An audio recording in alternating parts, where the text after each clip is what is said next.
नमस्कार, प्रखर राजपूत को देख रहे हैं आप। और आज तारीख 2 जनवरी साल 2026 और इजराइल, फिलिस्तीन, लेबनान समेत पूरी दुनिया की खबरों के साथ एक बार फिर से आपके सामने हाजिर हुआ हूं। दोस्तों, इस वीडियो में हम आपको बताएंगे कि यमन के अंदर अब नए तरीके से इजराइल एक जंग की आगाज कर रहा है और इसी के जस्ट बाद आप यकीन मानिए यमन का भी नक्शा बदल जाएगा और साथ ही ईरान को घेरने के लिए इजराइल ने जो पूरा खेल रचा था, अब उस पूरे खेल का रिजल्ट आपको दिखने लगेगा। तो ये बहुत बड़ी खबर है। इस खबर को भी हम वीडियो में डिटेल में आपको बताएंगे। और साथ ही इस समय स्विट्जरलैंड के अंदर बड़ा धमाका हुआ है और इस धमाके के अंदर 40 से ज्यादा लोगों के मारे जाने की खबर है और साथ ही 100 से ज्यादा लोग ऐसे हैं जो बुरी तरीके से इंजर्ड हैं। और मे भी जब तक आप ये वीडियो देख रहे हो मरने वालों की तादाद और भी बढ़ गई होगी। तो ये धमाका कैसे हुआ, क्या इसमें किसी और देश का हाथ था या फिर किसी गलती से हुआ, क्या कोई आतंकवादी हमला था, इसके बारे में भी आपको डिटेल में बताएंगे। और साथ ही हमारे देश की पुलिस के पास एक ऐसा हथियार आ गया है,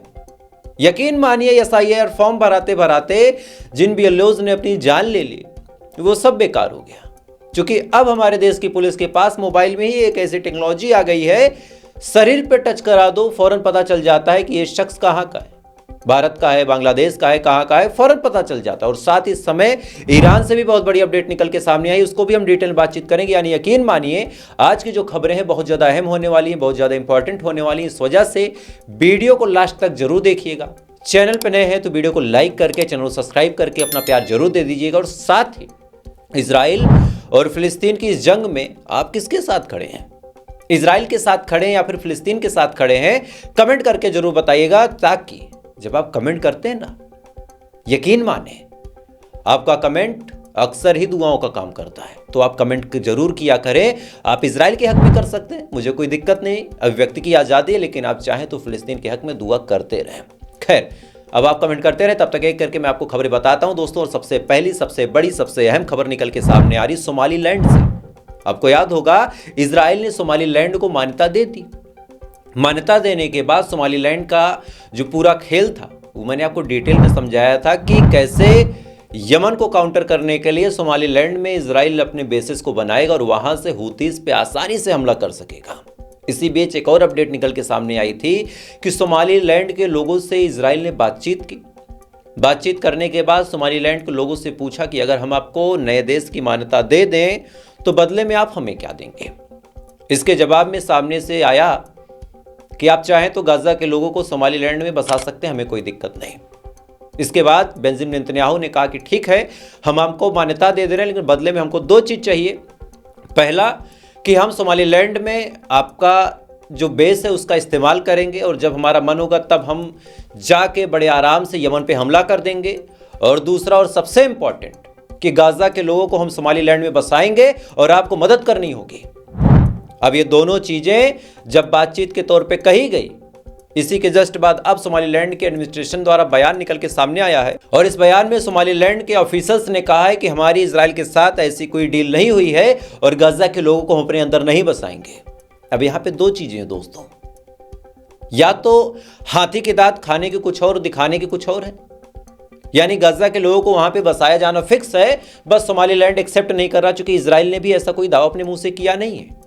अंदर ही अंदर ये खबर निकल के सामने आई है कि सोमालीलैंड ने ऐसी डील की है। तो हो सकता है कि दोनों देश कवर अप कर रहे हो, या फिर अब गाजा के लोगों को बसाने के लिए इजराइल सोमालीलैंड पे दबाव बनाएगा कि या तो मान्यता वापस ले लेंगे या फिर बसाने दो, तो सोमालीलैंड के पास और कोई ऑप्शन बचेगा नहीं। दोनों ही सूरत हाल में गाजा के लोगों की जिंदगी बड़ी मुश्किल होने वाली है, अजाब आने वाला है, इस बात को आप याद रखिए। बहरहाल इस समय गाजा के लोगों की मुसीबतें लगातार बढ़ती चली जा रही हैं। भले ही बड़े बड़े चैनल अब गाजा की खबरों को ना दिखाएं, लेकिन सही बात यह है कि जिस हिसाब से अभी मौसम है ना, गाजा के लोगों की जिंदगी बद से बदतर है, बद से बदतर है, इस बात को आप याद रखिएगा। खैर, इधर इजराइल ने एक और नया खेल खेला है। इजराइल ने बड़े ही प्यार से, बड़े ही आराम से यमन को भी तोड़ दिया। ईरान के साथ इजराइल ने क्या किया बताने की जरूरत नहीं, आप जान सकते हैं। 2 दिन से लगातार बता रहा हूं कि ईरान की जो इस समय की सरकार है वो कभी भी गिर सकती है। सरकार ने अगर कवर अप नहीं किया तो ईरान की सरकार पक्का गिर जाएगी, इस बात को आप लिखित ले लीजिए। पेजेस्कियन ने बयान जारी किया है, ईरान के जो राष्ट्रपति हैं, और उनके बयान में भी बड़े दबे कुचले शब्दों का इस्तेमाल किया गया। जैसे कि उन्होंने कहा कि अगर हम अपने लोगों की इच्छाएं पूरी ना कर सकें तो लानत है हम पे। अगर हम अपने लोगों की इच्छाओं को पूरा नहीं कर पाएंगे तो हम जहन्नुम में जाएंगे। अगर लोगों को नाराजगी है तो आए हमसे बातचीत करें। ये तमाम चीज पजेक्सियन ने बोली। लेकिन इसी बीच IRGC के लोगों ने गिरफ्तारी करने का कार्यक्रम बहुत तेजी के साथ चालू किया है। जहां भी लोग इकट्ठा होते नजर आते हैं वहां के लोगों को गिरफ्तार कर लिया जा रहा है। वीडियो आपके सामने, आप आराम से देख सकते हैं कि किस हिसाब से IRGC के जो कॉप्स हैं वो लोगों को पकड़ रहे हैं। चूंकि ईरान की सरकार के अंदर अब डर है कि कहीं गलती से सत्ता पलट न जाए दोस्तों। और इसी बीच अब नई कहानी निकल के सामने आ रही यमन से, और यमन के अंदर भी इजराइल ने खेला खेलना शुरू कर दिया है। हुआ क्या कि यमन कई टुकड़ों से मिलकर बना है। जो लोग यमन का इतिहास नहीं जानते उनको बता दूं कि यमन कई टुकड़ों से मिलकर बना है। एक तरफ तो हुतीज राज करते हैं, एक तरफ PLC जिसको सऊदी अरब बैक करता है, पैसे देता है, फंड देता है, और दूसरी तरफ STC जिसको दुबई का सपोर्ट हासिल है। अब STC ने नया कांड किया है। दरअसल STC के जो प्रवक्ता हैं जिनका नाम है अल जुबैदी, और STC की शुरुआत भी आपको बता दूं ज्यादा पुरानी नहीं है, साल 2017 में ही है। साल 2017 में STC ने साउदर्न यमन पे कब्जा किया, और कब्जा करने के बाद अपना एक अलग देश घोषित कर दिया जिसको कहा जाता है दक्षिण यमन। हालांकि किसी ने मान्यता नहीं दी, इस वजह से यमन एक है। लेकिन जो अबू जुबैदा हैं उन्होंने साफ तौर पे कहा है कि अब हम अलग देश की डिमांड करते हैं। अब यहां पे आप ध्यान से देखिएगा, सेम चीज सोमालीलैंड ने की थी, अलग देश की डिमांड की। उसके बाद इजराइल ने अलग देश का तमगा थमा दिया, और आज क्या हो रहा है, सोमालीलैंड अलग देश बन गया। सेम STC को सपोर्ट करके रिपोर्ट्स आ रही हैं अब कि STC को सपोर्ट करके अब इजराइल साउदर्न यमन को भी तोड़ देगा। और STC ने जिस साउदर्न यमन को देश की दर्जे के तौर पे देखा है, एक बार इजराइल ने वो दर्जा दे दिया तो फिर कौन हटाएगा। यानी इस समय जो दुबई और सऊदी अरब लड़ रहे हैं उसका सीधा फायदा अगर कोई उठाएगा तो इजराइल उठाएगा, और इसका सीधा नुकसान अगर किसी को होगा तो यमन को होगा, यमन के हुतीज विद्रोहियों को होगा। चूंकि यमन के हुतीज ने बहुत मुश्किल से अपनी कंट्रोल को पूरे यमन पे बना के रखा था, लेकिन STC ने सारा खेल खराब किया। STC ने सारा खेल खराब किया, और इधर सऊदी अरब तो इनका दुश्मन बना ही है। तो दोनों ही सूरत हाल में आप यकीन मानिए भाई साहब कि इजराइल दोनों हाथों से मलाई खाएगा। अब चाहे ईरान में सत्ता पलट हो जाए तब तो इजराइल की कोई टेंशन ही नहीं, इजराइल के सारे दुश्मन एक साथ समाप्त हो जाएंगे अगर ईरान के अंदर सत्ता पलट हो गई तो। खामनेई गए नहीं कि आप यकीन मानिए हिजबुल्लाह, हमास, हूती, इनका फंडिंग बंद। और जब फंडिंग बंद तो पूरे ग्रेटर इजराइल का सपना तो पूरा है। कौन रोकेगा? आपको क्या लगता है, तुर्की या फिर सीरिया? कौन रोकेगा? ग्रेटर इजराइल का सपना बड़े आराम से पूरा होगा दोस्तों, इस बात को याद रखिएगा। खैर, ऐसा ना हो, ऊपर वाले से प्रार्थना है। तब तक अगली खबर का रुख करते हैं। अगली खबर फिर से निकल के सामने आ रही भारत के हवाले से, और जिस हिसाब से भारत के अंदर दिल्ली में ब्लास्ट हुआ था, जिस ब्लास्ट में इतने लोगों की जान गई कि पूरा देश दहल गया। लाल किले के पास ये ब्लास्ट हुआ था जिसमें डॉक्टर उमर और भी मुजम्मिल वगैरह का नाम जब निकल के सामने आया तो बहुत तेजी के साथ गोदी मीडिया ने मुसलमानों को बदनाम करना शुरू किया था। साथ ही ये भी कहा था कि मुसलमान तो गद्दार हैं, मुसलमान तो आतंकवादी होते हैं।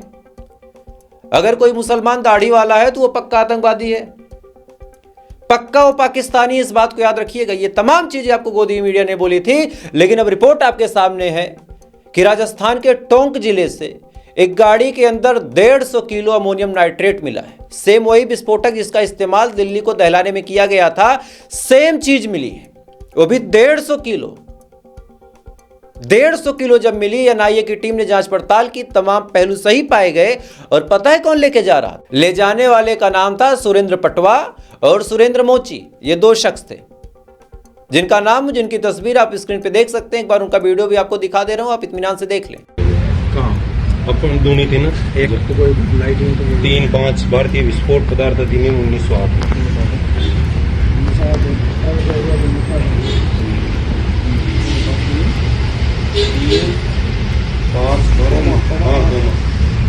भारतीय विस्फोट पदार्थ अधिनियम 1908।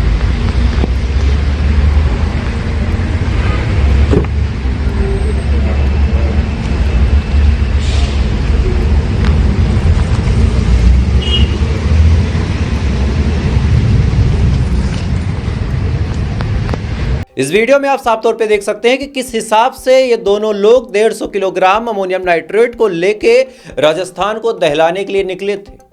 वो तो गनीमत थी कि इसके बारे में पुलिस को पहले से ही पता चल गया और छापेमारी करके इनको गिरफ्तार की गई। लेकिन ये खबर क्या आपको कहीं सुनने को मिली? ये खबर आपको कहीं देखने को मिली? नहीं देखने को मिलेगी। और ना देखने के पीछे वजह यह है कि गोदी मीडिया इसके बारे में बातचीत नहीं करेगा। और क्यों नहीं करेगा? क्योंकि एजेंडा नहीं सेट हो रहा दोस्तों। अगर एक बार एजेंडा सेट हो जाता तब तो बात ये लगती। अभी ये कोई मुसलमान होता, आप यकीन माने ये 150 किलोग्राम अमोनियम नाइट्रेट कब 1.5 क्विंटल में बदल जाता आपको पता ना चलता। साथ ही आप ये जान लें, अब तक मुसलमानों के मुंह में माइक घुसेड़ घुसेड़ के सवाल पूछा जाना शुरू हो गया होता कि भाई सारे आतंकवादी मुसलमान ही क्यों हैं। मैं ये नहीं कह रहा कि मुसलमान गलत नहीं होते, अगर नहीं होते तो फिर ये सीरिया के अंदर लड़ने वाले कौन है, पाकिस्तान में बम फोड़ने वाले कौन है? मुसलमान ही है, नो डाउट। लेकिन यह बात आपको एक्सेप्ट करनी पड़ेगी कि किसी भी धर्म में गद्दार और आतंकवादी हो सकता है। मैं कभी नहीं कहता कि मुसलमान नहीं हो सकता, भाई होता है, क्यों नहीं होता। ये कसाब, ये जो बम बांध के मदरसों में फट रहे हैं पाकिस्तान में, कौन है? मुसलमान ही तो हैं। कहीं सिया सुन्नी के नाम पे कट रहे हैं, कौन? मुसलमान ही तो हैं। ये मैं नहीं कह सकता, लेकिन ये कहना कि केवल मुसलमान ही, ये गलत बात है। खैर, इधर ये तमाम चीजें चल ही रही दोस्तों। इधर एक और वीडियो निकल के सामने आ रहा है। इस वीडियो ने तो पूरी इंटरनेट को तबाह कर दिया है। दरअसल ये वीडियो निकल के सामने आ रहा है गाजियाबाद से। गाजियाबाद के अंदर एक अजीबोगरीब चीज देखने को मिली कि पुलिस वाले एसएचओ साहब एक शख्स के पास जाते हैं, जाने के बाद पूछते हैं कि तुम कहाँ के हो। अब ये सवाल जब पूछते हैं तो आदमी अपना पता बताता है, अपना आधार कार्ड दिखाता है। उसके बाद एसएचओ साहब एक कोई खतरनाक सी मशीन निकालते हैं और निकालने के बाद कहते हैं कि अरे ये मशीन में तुमको टच करा के देखा गया, तुम तो बांग्लादेशी निकल गए। आप सोच के देखिए, ऐसी खतरनाक मशीन भारत के पास है कि शरीर पे टच करा के नेशनलिटी का पता बता देती है। एक बार वीडियो देखें आप। बांग्लादेश के तो नहीं हो? नहीं, झूठ मोल मशीन पकड़ने वाली मशीन लगाओ भाई इनकी पीठ पे। हाँ तो उधर को दिखाओ, उधर को मशीन लगाओ इनकी पीठ पे।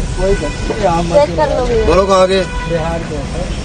बांग्लादेश मशीन तो बांग्लादेश बता रही है। बिहार, यूपी, हाट, अररिया जिला। कौन है बांग्लादेश का? यहाँ सिर्फ अररिया जिला। इस वीडियो में आप साफ तौर पे देख सकते हैं कि किस हिसाब से एसएचओ साहब ने पीठ पे मोबाइल लगाया और मोबाइल लगाने के बाद फौरन बता दिया कि तुम बांग्लादेशी हो। गनीमत थी कि वीडियो बन रहा था, नहीं तो इनको जेल में डाल के एसएचओ साहब इतना मारते कि खुद अपने मुंह से कह देते कि हाँ साहब मैं बांग्लादेशी हूं। और एक बार इनके मुंह से ये बात निकल गई तो फिर यकीन माने कुछ भी नहीं रुकने वाला था। क्या कहा जाए। खैर, इधर बड़ी अफसोसनाक खबर निकल के सामने आ रही स्विट्जरलैंड से। और स्विट्जरलैंड में बहुत ही खतरनाक धमाका हुआ है दोस्तों। और इस धमाके में 40 से ज़्यादा लोगों की मौत हुई है। 40 से ज़्यादा। धमाका कैसे हुआ इसके बारे में किसी के पास कोई जानकारी नहीं है। स्विट्जरलैंड की पुलिस ने साफ तौर पे कहा है कि इसमें आतंकवादी का कोई एंगल अभी तक नहीं मिला है, लेकिन चांसेस हैं। साथ ही एक और अपडेट निकल के सामने आ रही है ऑस्ट्रेलिया के हवाले से। ऑस्ट्रेलिया के अंदर भारत के ऊपर 100% टैरिफ लगाया गया था, लेकिन अब रिपोर्ट निकल के सामने आ रही है कि भारत के ऊपर से 100% टैरिफ हटा दिया गया है। इससे भारत को बहुत फायदा होगा, लेकिन भारत को फायदा तब होता जिन नमूनों के बारे में मैंने आपको दिखाया, अगर वो लोग सही से काम करते तो। खैर, तो फिलहाल ये थी पूरी कहानी। और आज थोड़ा सा खबरों को मैंने गलत तरीके से पढ़ा, उसके पीछे वजह एक तबीयत बहुत नासाज है, लेकिन नया साल था, आज दूसरा ही दिन था, तो मैं नहीं चाह रहा था कि आपसे छुट्टी ले लूँ। जो खबरें बतानी होती हैं मैं आपको बताता हूँ। बाकी आपकी क्या राय कमेंट कीजिएगा। और यकीन मानिए साल 2026 में पत्रकारिता को उस लेवल पे लेके जाऊँगा जिस लेवल पे आज बड़े बड़े चैनल बैठे हैं। मेरे पास कोई हाईटेक सेटअप नहीं है, मेरे पास बहुत पैसा नहीं है पैसा साफ बात है। पैसा होता, टीम बड़ी होती तो और भी अच्छे काम करता, लेकिन जितना है उसमें भी हम लड़ने की कोशिश कर रहे हैं। आप लोग बस सपोर्ट कीजिए, बाकी हम बताते हैं कि पत्रकारिता होती कैसे है। थोड़ी देर बाद फिर मिलते हैं, तब तक के लिए आप अच्छे रहें, खुश रहें। जय हिंद, ऊपर वाला की हिफाजत।